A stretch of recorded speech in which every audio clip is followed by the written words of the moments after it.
அனைவருக்கும் வணக்கம். நான் doctor M S. Vishanandhini, Siddha physician, lotus women care hospital, இந்தியாவின் முதல் பெண்களுக்கான PCOS சித்த மருத்துவமனை, சாய்பாபா காலனி, கோயம்புத்தூர், KK நகர், சென்னை.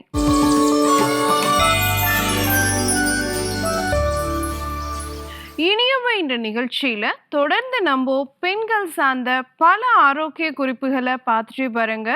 அந்த வகையில இன்னைக்கு நம்ம சொல்லக்கூடியது ஹார்மோன் பிரச்சனை இருக்கக்கூடிய பெண்கள் விரைவில் கர்ப்பம் தரிக்கணும் அப்படின்னா என்ன மாதிரியான விஷயங்களெல்லாம் செய்யணும் அப்படிங்கிறத தான் இன்னைக்கு நம்ம பார்க்க போகிறோம்.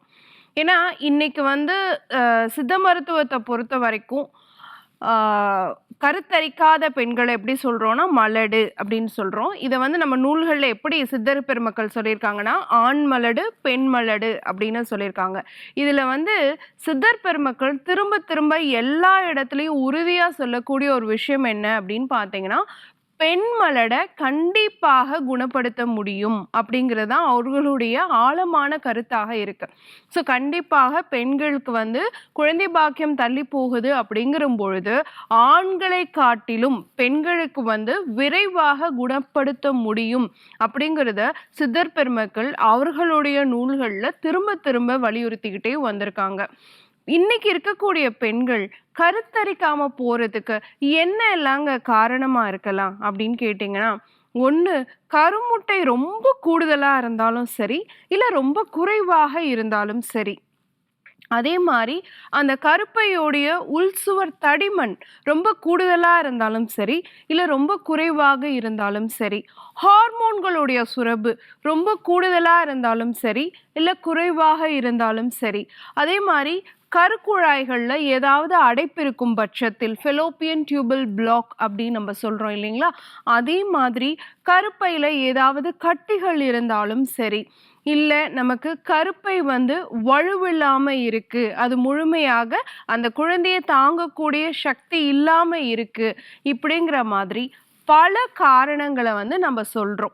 ஸோ இந்த எல்லா காரணங்களையுமே கண்டிப்பாக நம்ம சரியான மருந்து மாத்திரைகளை எடுத்துக்கிட்டு உணவு முறையை ஃபாலோ பண்ணி ஒரு குறிப்பிட்ட ஒரு வாழ்வியல் முறைகளையும் கரெக்டாக கடைபிடிச்சோம் அப்படின்னு சொன்னால் ஆரம்ப காலகட்டத்தில் இந்த பிரச்சனைகளை எல்லாமே கட்டுப்பாட்டுக்கு கொண்டு வர முடியுங்க. ஸோ இதுக்கான தீர்வு எப்படி சித்த மருத்துவத்தில் சொல்லப்பட்டிருக்கு அப்படின்னு சொல்லி கேட்டிங்கன்னா, சித்தர் பெருமக்கள் பொறுத்த வரைக்கும் எப்பயுமே அவங்க ஒரு விஷயத்தை சொல்லும் பொழுது குறிப்பாக இந்த கர்ப்பமாகணும் அப்படிங்கிறதுக்காக சித்த மருத்துவத்தில் சொல்லப்பட்டிருக்கக்கூடிய பல மூலிகைகளை எப்படி சொல்கிறாங்கன்னா, இந்த கருப்பை சுத்தப்படுத்துதல், யுட்ரைன் டீடாக்ஸ் அப்படிங்கிற முறையில் தான் சொல்கிறாங்க.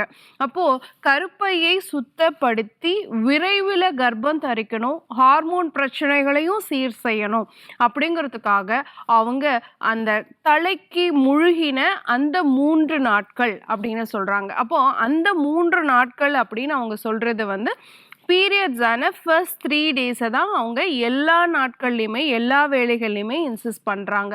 அப்போ அந்த 3 டேஸ் பெண்கள் கருப்பையை சுத்தப்படுத்துகிற மாதிரி விஷயங்கள் செய்யும் பொழுது அவங்க கருக்குழாயில் கண்டிப்பாக அவங்களுடைய அந்த கருப்பை குழி அப்படின்னு நம்ம சொல்கிறோம் இல்லைங்க, கருக்குழாய் கிடையாது, கருப்பை குழி, அந்த இடத்துல கண்டிப்பாக கரு பதிஞ்சு வளர ஆரம்பிக்கும் அப்படின்னு நம்ம சொல்கிறோம். ஸோ யுட்ரைன் வார்ம் அப்படின்னு சொல்கிறோம் இல்லைங்களா. ஸோ அந்த இடத்துல அது பதிஞ்சு வளர்றதுக்காக அவங்க நிறைய மூலிகைகளை சொல்லியிருக்காங்க. நம்மளுமே நிறைய விஷயங்களை பேசியிருக்கோம்.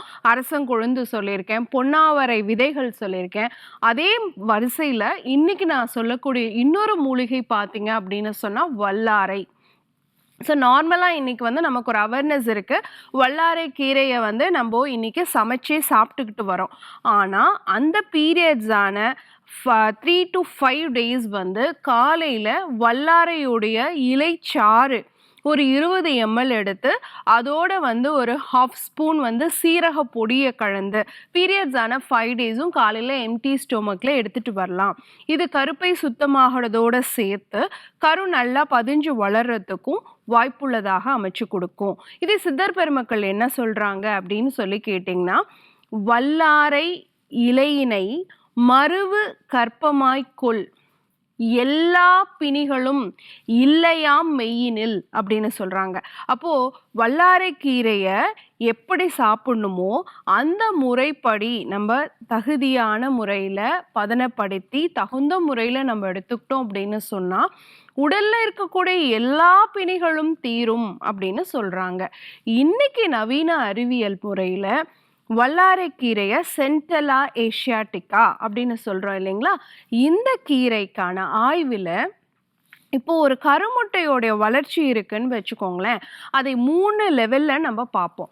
ஒன்று வந்து பிரைமரி, முதல் தரமாக இருக்கக்கூடிய முதல் நிலையில் இருக்கக்கூடிய பிரைமரி ஃபாலிக்கல்ஸ், அடுத்து 2ஆம் நிலையில் இருக்கக்கூடிய செகண்டரி ஃபாலிக்கல்ஸ், அடுத்து 3ஆம் நிலையில் இருக்கக்கூடிய tertiary follicles. So primary follicles, secondary follicles, tertiary follicles அப்படின்னு கருமுட்டையை 3 நிலையில் நம்ம பார்க்குறோம். இந்த 3 நிலை கருமுட்டை வளர்ச்சியையும் சீர்படுத்தி கொடுக்கக்கூடியதாக இருக்கக்கூடியது வந்து வல்லாரைக்கீரை அப்படிங்கிறது இன்னைக்கு நவீன அறிவியல் ஆய்வாகவும் இருக்கு. அது மட்டும் இதை செய்யலைங்க, உங்களுடைய ப்ரொஜெஸ்ட்ரான் ஹார்மோனையும் ஈஸ்ட்ரோஜன் ஹார்மோனையும் பேலன்ஸ் பண்ணக்கூடிய தன்மையும் வல்லாரைக்கீரைக்கு இருக்கு. அதே மாதிரி ப்ராப்பர் ஓவியுலேஷன் நடக்கிறதுக்கும் இது சப்போர்ட் பண்ணுது. உங்களுடைய எண்டோமெட்ரியல் லைனிங் அப்படிங்கிறது, நம்ம கரு வந்து நல்லா பதிஞ்சு வளரணும்னு வச்சுக்கோங்களேன், அந்த எண்டோமெட்ரியல் பெட்டு நமக்கு தகுதியான முறையில் திக்காக இருக்கணும் இல்லையா, அந்த திக்னஸுக்குமே வந்து வல்லாரைக்கீரை சப்போர்ட் பண்ணுது அப்படிங்கிறதும் வந்து நவீன ஆய்வாக இருக்கு. அப்போ வல்லாரைக்கீரை அப்படிங்கிறது கருப்பை சுத்தப்படுத்துறதோட சேர்த்து அடுத்து நம்ம கருத்தரிக்கணும், கரு நன்றாக பதிஞ்சு வளரணும் அப்படிங்கிற வரைக்கும், அதாவது ஃபர்டிலைசேஷன், இம்ப்ளான்டேஷன், இது ரெண்டுமே ப்ராப்பராக நடக்கிறதுக்கு ஒரு சிறந்த மூலிகையாக இருக்கக்கூடியது வல்லாரை. அப்போ விரைவில் கர்ப்பம் தரிக்கணும்னு நினைக்கிறவங்க வல்லாரைக்கீரையை நான் சொன்ன மாதிரி சீரகத்தோடு சேர்த்து பீரியட்ஸான 3 to 5 days காலையில் வெறும் வயிற்றில் எடுத்துகிட்டு வரலாம். இதுவே ரெகுலர் பீரியட்ஸ் வரணும், ஹார்மோன்ஸ் பேலன்ஸ் ஆகணும் அப்படிங்கிறவங்க என்ன பண்ணலான்னா, இதே வல்லாரைக்கீரையோடைய பொடியை டெய்லி 1/2 ஸ்பூன் வீதம் 1/4 ஸ்பூன் சீரகத்தோடு சேர்த்து காலையில் வெறும் வயிற்றை தொடர்ச்சியாக எடுத்துகிட்டு வரலாம். ஒரு 48 நாள் எடுத்துகிட்டு உங்கள் பீரியட்ஸ் ரெகுலர் ஆகுதான்னு நீங்கள் அப்சர்வ் பண்ணி பார்க்கலாம். ஸோ கண்டிப்பாக இன்றைக்கி நான் சொன்ன குறிப்பு உங்களுக்கு பயனுள்ளதாக இருக்கும்னு நான் நினைக்கிறேன். ஆரோக்கியமாக இருப்போம், ஆனந்தமாக வாழ்வோம். நன்றி, வணக்கம்.